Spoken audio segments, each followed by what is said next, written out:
لكل اللي عايز او عايزة تخس ومش عايزة تتقيد بنظام غذائي معين، بقدم السعرات الحرارية لجميع انواع الاكل والحلويات والمشروبات والمعجنات ومخبوزات الافران والاكل البيتي، عشان انت اللي تعمل النظام الغذائي اللي يناسبك ويناسب احتياجاتك. عصير او مشروب التمر هندي اللي بيتباع في المحلات.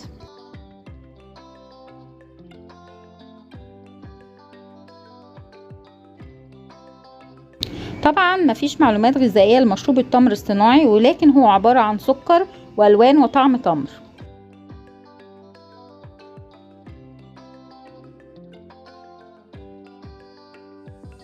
تعالوا نتعرف مع بعض على السعرات الحرارية في عصير التمر هندي والقيمة الغذائية كمان.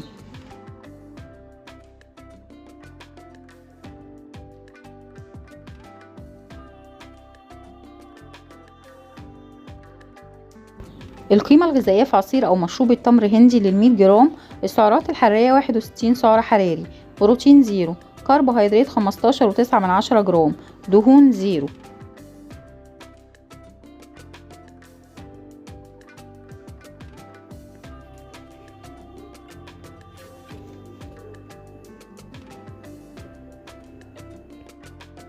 القيمة الغذائية في عصير أو مشروب التمر هندي لكوب بوزن 228 جرام: السعرات الحرارية 140 سعر حراري، بروتين زيرو، كربوهيدرات 36.4 جرام، دهون زيرو.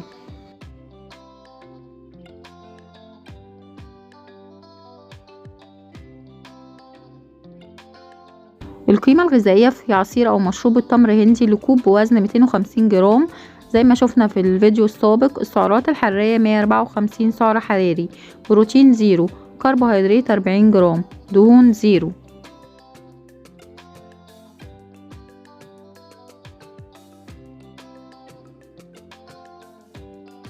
القيمة الغذائية في عصير أو مشروب التمر هندي لنص كوب بوزن 125 جرام: السعرات الحرارية 77 سعر حراري، بروتين زيرو، كربوهيدرات 20 جرام، دهون زيرو.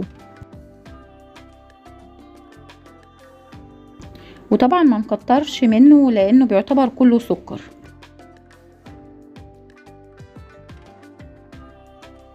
ولو حد حابب يعرف سعرات لأي أطعمة ياريت يكتبلي في التعليقات.